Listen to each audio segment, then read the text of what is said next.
Python return multiple values, how to return a tuple, list, or dictionary. To do so, return a data structure that contains multiple values, like a list containing the number of miles to run each week.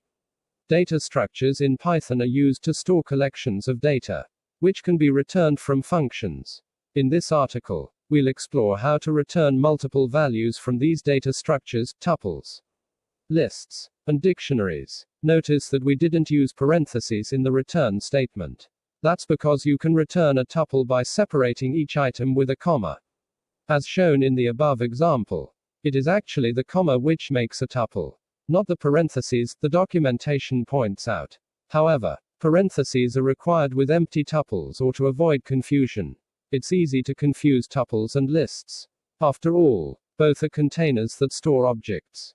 However, remember these key differences. A dictionary contains key-value pairs wrapped in curly brackets. Each key has a related value. Consider the dictionary of employees below. Each employee name is a key, and the position is the value. We've covered a lot of ground. The key point is this: you can return multiple values from a Python function. And there are several ways to do so.